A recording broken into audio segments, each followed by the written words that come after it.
이번에는 이준석 전 대표의 신당 창당 얘기로 넘어가 보겠습니다. 네. 결단의 시기를 보내고 있는 것 같은데 신당 창당 어떻게 보십니까? 할까요? 결론부터 말씀드리면 제 느낌은 안 할 것 같습니다. 안 할 것 같다? 네, 지금 이 왜요? 판에서 가장 골치 아픈 사람은 이준석 전 대표일 것 같아요. 어떤 이유로? 이도저도 못하고 그래서 뭐 12월 설 나오고 있는데 그렇게 될 것 같지 않고 이게 네. 정치도 습관이거든요. 습관. 정치도 습관인데 이준석 전 대표가 과거에 우리가 대선 기간에 봤던 것처럼 네. 이게 되게 밀당에 되게 능하단 말이죠.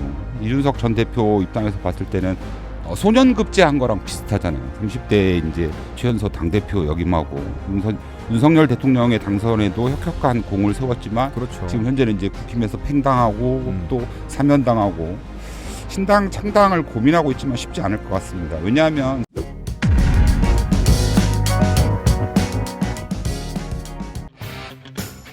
잔주간의 정치 이슈를 짚어보는 시간 정치인사이드여 갑니다. 오늘은 부경대학교 한정택 박사와 함께하죠. 박사님 안녕하세요. 안녕하세요. 네.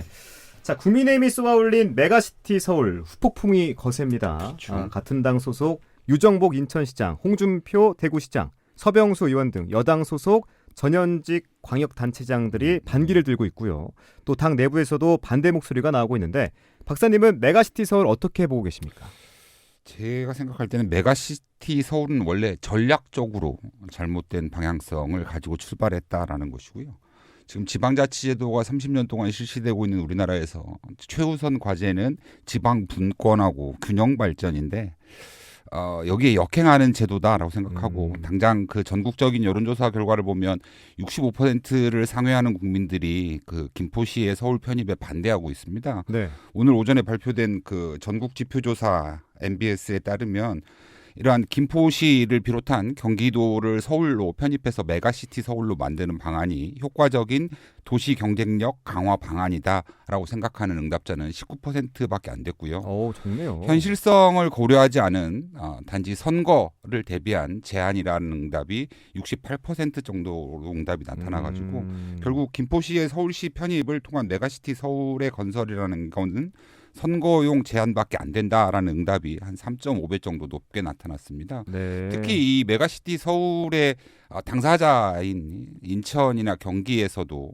74%의 응답자가 반대를 했고 서울에서도 70%에 해당하는 응답자가 김포시의 서울 편입을 반대했고 선거용 제한이다라고 응답을 했습니다. 네. 고무적인 것은 그 김동연 경기도지사나 유정복 인천광역시장도 반대했고 아직까지 오세훈 서울시장은 명쾌한 답을 하고 있지 않은 상황입니다. 이와 관련해서 지금 부산에서 이것들에 관해서 좀 논의해보고 싶은 이야기는요. 네. 저희가 그 부울경 메가시티 계획을 추진하다가 지금 뭐 잠정적으로 폐기처럼 되고 있는데 이런 경험을 가지고 있던 부산의 입장은 무엇인지에 대한 논의가 하나도 이루어지고 있지 않다라는 점이 좀 불만이고요. 그러네요. 이런 측면에서 봤을 때 서병수 의원이 네. 메가시티 서울에 반대한 거는 상당히 고무적인 일이다라고 생각하고 우리가 이제 그런 이야기 많이 하잖아요. 이제 그 박정희 정부에서 만들어졌던 경부선 고속도로가 대한민국의 발전을 선도했다라는 이야기들을 많이 하는데 네. 메가 서울에 대응할 수 있는 부울경 메가시티의 재개를 통한 균형 발전을 모색해 볼 수 있는 계기를 마련하는 것도 이번 메가시티 서울에 대응하는 부산이나 울산, 경남의 대응책으로 제시됐으면 좋겠다.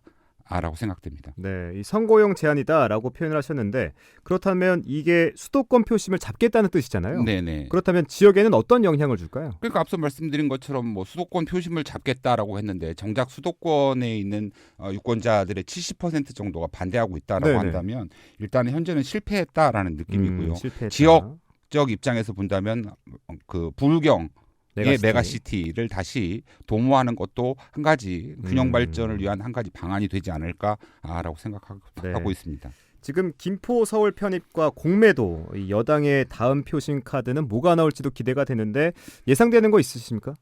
김포 서울 편입은 일단 뭐 좀 실패한 것 같고 여론조사 결과 네. 공매도도 지금 전 세계적인 주식시장의 트렌드와 어울리지 않고 여당의 다음 표심 카드가 뭘까라고 해서 기대했는데 오늘 이제 국민의힘 혁신위에서 나온 방안은 청년 정책, 청년 정치인을 육성하겠다라고 해서 비례대표 50% 이상을 청년에게 공천을 하겠다.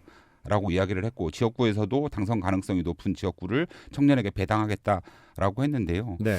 현재 지금 대한민국 선거법상 보면 비례대표 홀수번에는 여성을 의무공천하도록 되어 있습니다. 그래서 여성도 의무공천해야 되는 상황에서 청년 정치인에게 자신들의 의석을 할애한다라고 한다면 일단은 여성 청년 정치인에게 유리할 것 같고요. 네. 결국 이런 것들이 지금 20대, 30대 남성들의 표를 획득하기 위해서라고 한다면 결국 당선 가능성이 높은 비례대표 앞순위에 지금 지금 현행 선거제도대로 한다면 30명 정도가 준연동형으로 뽑힐 텐데 거기서 얼마만큼 앞순위의 번호에 남성 청년 대표자를 공천할 수 있느냐라는 것이 관건이 될 것 같습니다. 네, 청년 정치인을 많이 육성하겠다. 네. 여기까지 짚어봤고요.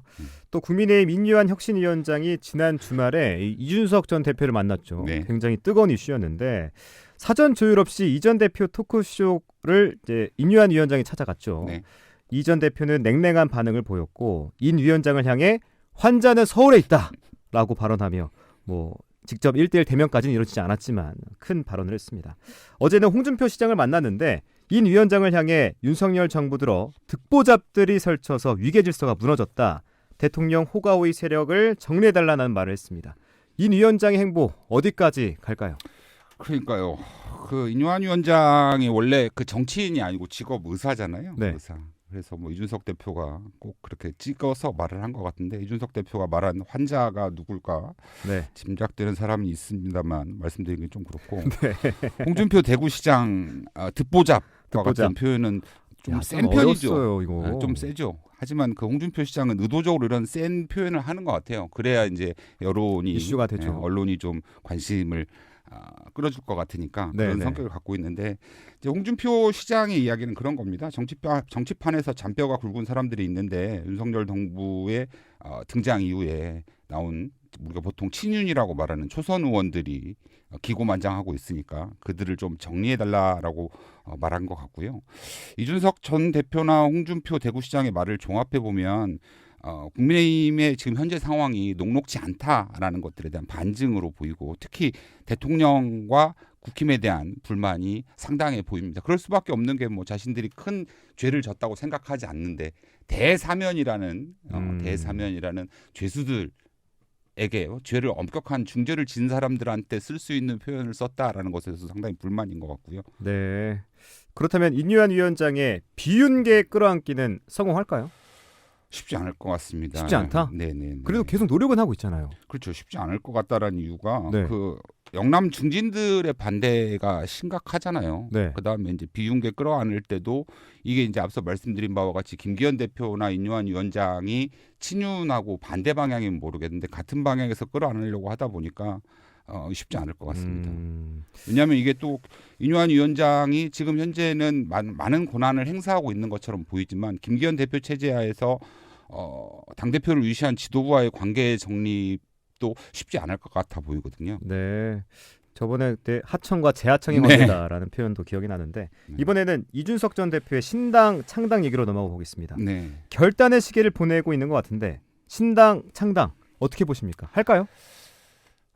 결론부터 말씀드리면 제 느낌은 안 할 것 같습니다. 안 할 것 같다? 네, 지금 이 왜요? 판에서 가장 네. 골치 아픈 사람은 이준석 전 대표일 것 같아요. 어떤 이유로? 이도저도 못하고 그래서 12월 설 나오고 있는데 그렇게 될 것 같지 않고 이게 네. 정치도 습관이거든요. 습관. 근데 정치도 습관인데 이준석 전 대표가 과거에 우리가 대선 기간에 봤던 것처럼 네. 이게 되게 밀당에 되게 능하단 말이죠. 이준석 전 대표 입장에서 봤을 때는 소년급제한 거랑 비슷하잖아요. 30대 이제 최연소 당대표 역임하고 윤석열 대통령의 당선에도 혁혁한 공을 세웠지만 그렇죠. 지금 현재는 이제 국힘에서 팽당하고 또 사면당하고 신당 창당을 고민하고 있지만 쉽지 않을 것 같습니다. 왜냐하면 신당 창당을 하는데 이제 무슨 같이 참여한다는 사람이 비명계 의원들도 이상민 의원 같은 분들 참여한다라고 하고 금태섭, 양양자, 류호정, 장혜영 등 이제 민주당의 주류와 국힘의 주류를 제외한 국회의원들의 집합체가 된다면 잘못 생각하면 잡재꾼처럼 돼가지고 이준석 전 대표가 표방하고 싶었던 어떤 정치적 혁신이나 새로운 보수의 아이콘으로 등장하기 쉽지 않은 상황이거든요. 그런 상황에서 제3당을 창당했을 때 물론 현행 선거제도로 봤을 때 의석을 좀 차지할 수는 있겠지만 네. 거기서 정치적 영향력을 행사하기 상당히 어려울 것 같습니다. 그래서 제 느낌은 신당 창당은 협박용이거나 협박. 네, 협박용이거나 아니면 땡깡 쓰거나 땡깡스거나. 혹시나 오늘 말한 것처럼 대구에 출마하겠다는 의사를 공공연하게 표명해가지고 네. 영남에서 국힘의 영향력을 훼손할 수도 있다. 라는 것들을 자꾸 입증하고 싶은 것 같아요. 뭐 다른 일도 마찬가지지만 특히 선거에서는 누구를 잘 되게 하기는 어려워도 잘 못 되게 하기는 되게 쉽거든요. 네. 그러니까 뭐 이준석 전 대표가 당을 만들어서 국민의힘 표를 갉아먹게 되고 특히 뭐 영남 중심으로 만들겠다라는 이야기를 공공연히 하고 있다라고 하는 측면에서 본다면 국힘에 대해서 영향력을 행사하려고 하는 느낌이고 상당 쉽지 않을 것 같습니다. 네. 그러면 그 대구를 기반으로 신당을 만약에 창당할 경우 네. 홍준표 대구시장이 좀 지원해주지 않을까라는 생각도 드는데요. 그거는 한번 고민을 해봐야 될 것 같아요. 왜냐하면 지금 이준석 대표도 지금 뭐 우리가 마삼중이라고 하지 않습니까? 마이너스 3선 중진이다라고 놀리고 있기 때문에 그런 것들을 극복하기 위해서는 본인도 현실에서 보여줄 수 있는 뭐 국회의원이 되거나 뭐 지방자치단체장이 되거나 이래야 하는데 그런 것들을 아직 보여주고 있지 못한 상황에서 욕심만 커지다 보면 홍준표 대표와의 대립각도 커질 수 있어가지고 네. 그건 어떻게 될지 잘 모르겠습니다.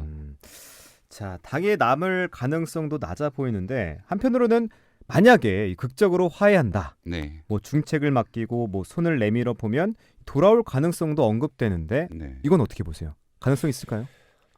중책이라는 게 뭘지에 대해서 한번 논의를 해봐야 될 것 같아요. 왜냐하면 지금 뭐 국민의힘 쪽에서 이야기하고 있는 거는 서울시, 서울특별시 선거대책위원장 정도가 논의되고 있는 것 같은데 일단 당 대표를 했던 그 이준석 대표의 전 대표의 입장에서 봤을 때는 서울시 선대위원장 정도는 좀 격이 낮다라고 생각할 것 같고 그래요. 게다가 서울시 선대위원장으로 나간다라는 거는 결국 자신이 오늘 이야기했던 대구 지역에 출마할 수는 없다라는 것들을 상징적으로 박아버리는 건데 그렇게 하면 이준석 전 대표가 받아들이지 않고 계속 신당을 만든다고 땡깡을 쓸 것 같고요. 만약에 제가 이준석 전 대표의 입장이라면 그 이준석 전 대표가 항상 좋아하는 그 세 가지 그 주머니 있지 않습니까? 복주머니. 뭐든지 열면 위급할 때 열면 모든 것들을 해결해 줄 것 같은 그런 주머니를 몇 번 이야기하고 그랬었는데 한 세 가지 정도가 받아들여진다면 못 이긴 척하고 국힘으로 돌아갈 것 같습니다. 그 세 가지가 뭐냐면 첫 번째 가장 먼저 주장할 거는 당정 분리 같아요. 당정 분리. 그래서 현재 국힘이 대통령 중심, 용산 중심으로 움직이고 있는데 윤석열 대통령은 더 이상 국민의힘이라는 정당에 영향력을 행사하지 않겠다.